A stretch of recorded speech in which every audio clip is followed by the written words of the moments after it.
Ok, comment ça va YouTube? Dans la vidéo précédente, j'avais dit que j'allais faire une vidéo qui allait montrer comment détecter des images, donc des visages, des objets dans une image. Donc, je me répète, mais bon. Donc c'est l'occasion pour moi de me rattraper parce que j'ai pas fait de vidéo à la fin de cette semaine.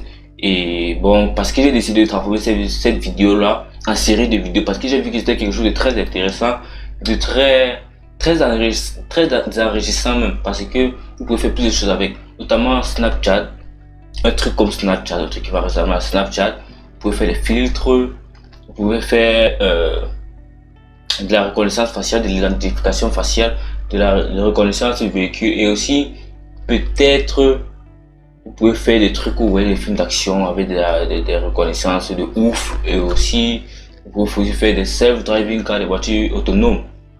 Donc OpenCV est quelque chose de très cool, très puissant. D'abord, qu'est-ce que c'est? C'est une librairie créée par Intel, écrite en C++, Java et Python pour utiliser les trois langages. Donc c'est une librairie qui va simplement nous permettre de travailler avec des images. Donc si vous êtes prêts, on ouvre notre éditeur de code et on y va. Ok, une fois que vous avez déjà ouvert votre éditeur de texte, par exemple moi j'ai utilisé PyCharm, il faut d'abord installer OpenCV. Donc pour ce faire, vous allez taper la commande Windows R et taper ceci, pip install OpenCV Python. Vous allez prendre un tiret et taper Python, parce que je vous ai dit que OpenCV existe en trois langages, en Java, en C++ et en Python. Donc vous spécifiez le nom du langage. Donc vous appuyez Enter et là ça va télécharger. Maintenant pour l'utiliser, comme à la dernière vidéo, on va l'importer. Donc on fait ceci, import CV2. Donc c'est la convention, on doit importer en mettant CV2, sinon ça va pas marcher. Maintenant je voudrais vous parler d'une chose très importante.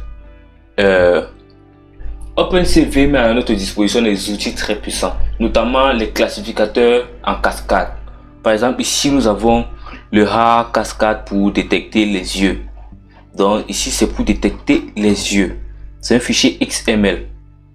Donc vous allez trouver plusieurs, par exemple vous allez trouver pour les visages, pour les nez, pour les oreilles, pour les mains, pour le corps, pour les pieds, etc. Vous allez aller sur le GitHub d'OpenCV, vous tapez juste OpenCV, vous partez sur le GitHub et vous allez trouver tous ces classificateurs. Donc une fois que vous avez trouvé le classificateur que vous allez utiliser, notamment moi je vais utiliser le classificateur A Cascade Eye et A Cascade Frontal Face Default pour détecter les yeux et le visage. Vous allez devoir les stocker dans des variables, donc Face Cascade, faut pas oublier, sera égal à cv2.cascade classifier. Vous allez donner le nom du fichier XML que vous voulez utiliser. Donc moi j'utilise A cascade frontal face, comme je vous l'ai dit, frontal face default .xml. Très important, il faut bien vous soucier du nom et de l'extension. Une fois que vous avez fait ceci, vous allez faire la même chose pour Eye Cascade pour les yeux. Eye Cascade sera égal à cv2.cascade classifier. Donc là on va donc dire le nom c'est A cascade eye.xml. ok, là c'est bon. Maintenant on va devoir stocker dans une variable notre image. Donc on va dire cv2.readImage et mread, et là on va passer notre image, c'est ronaldo.jpg. En fait c'est cette image ci qu'on va utiliser parce qu'il y a un visage bien en évidence et des yeux aussi bien en évidence, et parce qu'il est aussi très populaire. Ok, une fois que cela est fait, on va devoir transformer notre image en gris. Donc pourquoi transformer notre image en gris? Parce que là on voit que c'est en 3 nuances, rouge, bleu et vert. C'est en 3 nuances RGB, donc ici c'est 24 bits, puisque une nuance c'est 8 bits, donc c'est de 0 à 255 autant pour moi. Donc ceux qui ont fait réseau, ils me comprennent un peu. Donc c'est 8 bits, c'est de 0 à 255. Il faut savoir que H cascade, le classificateur H va chercher pixel par pixel les couleurs, jusqu'à reconnaître un modèle qu'il y a dans son algorithme. C'est donc pour ça qu'on doit transformer notre image en gris. Nous allons changer la couleur de notre image en gris. Parce que ici, un pixel, c'est une matrice. Un pixel se réalise par une matrice de trois entrées. La couleur, la nuance rouge, la nuance verte et la nuance bleue. Si vous avez fait du CSS, vous allez voir du RGB, vous allez mettre 255, 0, 3, etc. etc. Donc c'est pour ça qu'on doit transformer notre image, la couleur de notre image en gris pour avoir une seule nuance, la nuance grise. Et sachant que 0 c'est le blanc et noir, 1 c'est le noir. Et 255 c'est le noir. Donc, et là les autres ce sont des teintes. Pour que un pixel ait un seul chiffre, pas une matrice au lieu du RGB. C'est donc pour ça qu'on a transformé notre image en gris. Pour ce faire, on va d'abord définir une variable qui va stocker cette image. Donc gris est égal à cv2.cv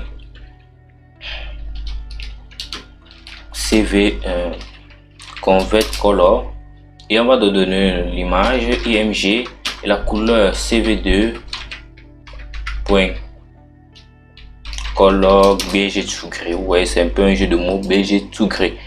Et voilà, maintenant on va stocker des variables on va stocker dans des variables les détections en fait. Donc vous allez voir dans ce face cascade.detect multiscale et là on va passer d'abord notre image grise, pas l'image même. Dans l'image grise, on va mettre le scale factor, c'est le facteur d'échelle.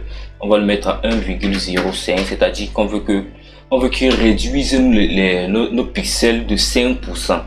On veut qu'il réduise nos pixels de 5%. On peut mettre 1,1, ça dépend de nous en fait. On peut mettre 1,1, mais ça ne doit pas excéder 1,6. On ne doit pas excéder 1,6, sinon ça va réduire notre image de 60%. Et là, ça va réduire beaucoup notre image. On veut que ça réduise notre image de 10%. Donc là, c'est correct. Parce que le A cascade va superposer des pixels sur nos images, des pixels qui ont de taille 20, qui ont pour taille 20. Et maintenant, on va mettre le min-neighbor, on va le mettre à 5. Donc le min-neighbor, c'est le plus petit voisin de nos images. En fait, comment va se passer A cascade derrière? Bon, l'algorithme même. L'algorithme qui va se passer dans ce XML, parce que là, on ne voit pas ce qui se passe derrière. On peut dire que ça, c'est un serveur en fait. On ne voit pas toute la mécanique qu'il y a derrière. En fait, Cascade va superposer, comme vous avez dit, les pixels sur notre image. Donc, ça va superposer les pixels sur les pixels de notre image initiale. Et en fait, ça va vérifier grâce à ce paramètre-ci. D'abord, ça va réduire l'image, les pixels à 20. Et ça va vérifier grâce à min-neighbor si c'est vrai. Bon, si ce qu'il y a dans le modèle est semblable à ce qu'il y a dans l'image que nous avons.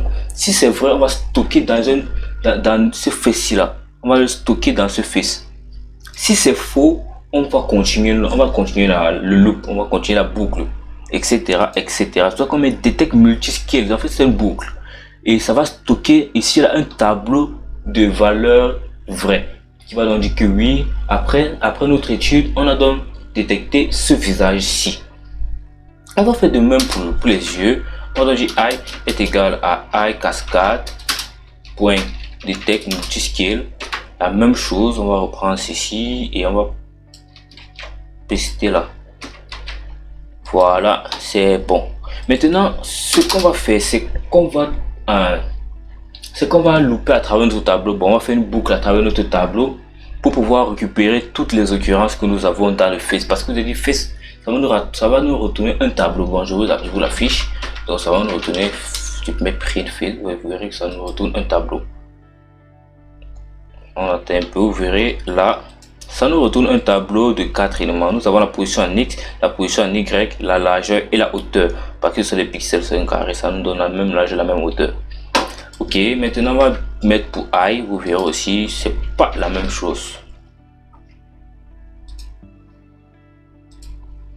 Vous voyez, ça nous a fait un autre truc là, parce que nous avons deux yeux. Il ne faut pas oublier, on a un seul visage et deux yeux. C'est pour ça que ça nous retourne un tableau à deux tableaux. Donc un multi-tableau, on va dire comme ça. Donc ça nous retourne une image à deux yeux. On va dire qu'un visage a deux yeux. Nous avons deux yeux ici. C'est pour ça, ça va détecter cet œil-ci et cet œil-ci. Voilà, c'est donc pour ça que ça nous fait ceci. Et il y aura un rectangle plus grand que l'autre parce qu'en fait, il est de profil. Il y a un œil qui est plus caché, un œil qui est plus en évidence. Vous voyez un peu ça, il y a un plus d'ombre. Et c'est pour ça que ça, en fait, ça vérifie par rapport au modèle qu'on a donné. C'est un peu du machine learning, en fait. Si vous comprenez ce que je dis, c'est un peu du machine learning. En fait, on a plusieurs images dans ce modèle front, à cascade, front face, etc. Et là, maintenant, ça va vérifier, ça va comparer par rapport au modèle qu'il a, par rapport à cette image-ci. Maintenant, ça va, en fait, ça va donner une certaine marge, si vous comprenez un peu. Là, cette image, cet œil-ci, elle a un peu d'ombre par rapport à cet œil-ci. Cet œil-ci est moins en évidence par rapport à cet œil-ci. Donc, ça va repérer une plus grande taille. Ça va donner au rectangle une plus grande taille, vous verrez à la fin. Donc, c'est pour ça que je mets ici for X, la position en X, la position en Y, la position, la largeur et la hauteur. In face. Et on va donc dire cv2.rectangle. On va donner l'image sur laquelle on veut dessiner. On va donner encore un tuple dans laquelle les coordonnées. On va donner les coordonnées en tuple x, y. Et même chose pour les coordonnées du bas. Donc x plus w et y plus w. Y plus h autant pour moi. Et là, on veut donner la couleur. La couleur sera toujours un tuple 0, 60, 41. On va dire deux au hasard, je sais pas quelle couleur c'est. Et ici, on va donner la largeur, la taille de la taille de notre bord. On va un peu afficher tout ça. Donc, on efface ici. On va dire cv2.imshow. On va afficher notre image. Donc pour afficher l'image, c'est simple, on met le nom de l'image et on met la variable à laquelle elle est stockée. On exécute. Vous voyez, en fait, pourquoi ça s'est directement fermé? Parce que on va dire que c'est une boucle en fait. Ce qu'on va faire, c'est qu'on va définir une méthode de cv2 qui va nous permettre de cliquer sur la barre, sur la croix ci pour que notre fenêtre se ferme. On va donc dire cv2.widthKey. Voilà. Donc c'est widthKey X. Si on veut widthKey. widthKey. Donc il faut attendre qu'on clique sur la croix pour que la fenêtre se ferme. Maintenant, sur le lance, vous verrez que ça va rester un peu plus longtemps. Donc vous voyez, là, ça a bien détecté notre visage. Ah, ça met un rectangle. On peut changer la couleur si on veut. Je peux mettre 255 là. Et ça va changer la couleur. Ça nous a donné une couleur un peu plus bleue. Vous voyez un peu la mécanique. Maintenant, je vais détecter les yeux. On va juste copier ceci, le coller. Et maintenant, on va mettre juste high là. On va relancer le programme. Vous voyez, ça détecte les yeux. Le rectangle ici est plus grand que celui-ci. Parce que celui-ci est plus en évidence. Je vous avais dit ça. Donc celui-ci est plus en évidence que celui-ci. C'est pour ça que celui-ci a une plus grande marge. Plus grande marge d'erreur que celui-ci. Donc c'est tout pour moi. J'espère que cette vidéo vous a plu. J'espère que ça va apprendre beaucoup de choses. Et je sais quand même que j'ai donné quand même de certaines bases pour vous lancer dans votre projet de rêve. Par exemple, vous pouvez construire Snapchat. Vous pouvez faire quelque chose d'encore plus cool, d'encore puissant avec OpenCV. Donc je ferai une série de vidéos. Je vous montrerai d'abord comment identifier, par exemple, on va dessiner un carré ici et dire que oui, ça c'est Cristiano Ronaldo bel et bien. Et par exemple d'autres images, j'ai défini par exemple dans un groupe d'images, dans un groupe de faces, qui est qui dans une image.